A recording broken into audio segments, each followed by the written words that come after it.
नवनवीन व्हिडिओ पाहण्यासाठी व आमच्या सोबत राहण्यासाठी चॅनलला सबस्क्राइब करायला विसरू नका। तर बघा काय शासनाने झाल्याच्यात काय म्हटलेलं आहे, लेखा शीर्षक क्रमांक 22/02/0173 अंतर्गत निवृत्तीवेतन विषयक खर्च या उद्दिष्टाखाली निधी वितरित करण्याबाबत संदर्भ क्रमांक 1 अन्वये आयुक्त शिक्षण पुणे यांनी मार्च 2025 पूर्वी सेवानिवृत्त झालेल्या शिक्षकांचे उपदान व अंशराशीकरण प्रलंबित असून उपदान व अंशराशीकरण या बाबीसाठी लेखा शीर्षक 220/20/173 अंतर्गत निवृत्तीवेतन विषयक खर्च या उद्दिष्टाखाली रक्कम रुपये 1,28,07,098 इतके अनुदान उपलब्ध करून देण्याबाबतचा प्रस्ताव सादर केला होता।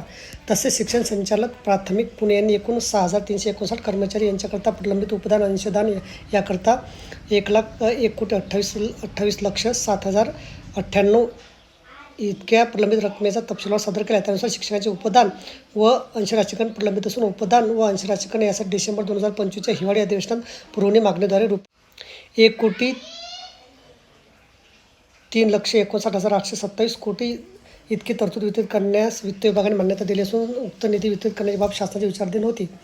मागणी ई क्रमांक 2 मुख्य लेखा शीर्षकाखाली सर्वसाधारण शिक्षण, प्राथमिक शिक्षण, जिल्हा परिषदांना सहाय्य, प्राथमिक शिक्षणासाठी जिल्हा परिषदांना सहाय्य, महाराष्ट्र जिल्हा परिषद व पंचायत समिती अधिनियम 1961 कलम 182 अन्वये जिल्हा परिषदांना समायोजन अनुदाने निवृत्तीवेतन विषयक खर्च या लेखा शीर्षकाखाली सन 2025 साठी डिसेंबर 2025च्या हिवाळी अधिवेशनात पुरवणी मागणीद्वारे जो निधीपैकी वित्त विभागाने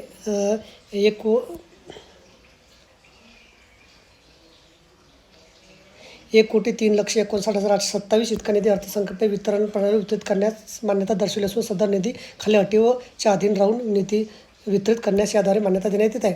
सदर निधी ज्या कारणासाठी वितरित केला त्याच कारणासाठी खर्च करावा यासाठी आयुक्त शिक्षण पुणे यांनी नियंत्रक अधिकारी म्हणून घोषित करण्यात येत आहे। संबंधित देयकाची दुरुस्ती होण्याची दक्षता घेण्यात यावी।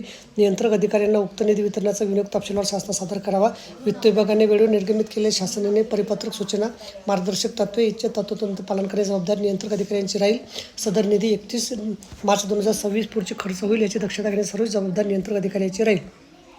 तर बघा अशा प्रकारे अत्यंत महत्त्वाची माहिती आपल्याला समजली असेल। व्हिडिओ सुद्धा आवडल्यास लाईक करा आणि शेअर करायला विसरू नका। धन्यवाद।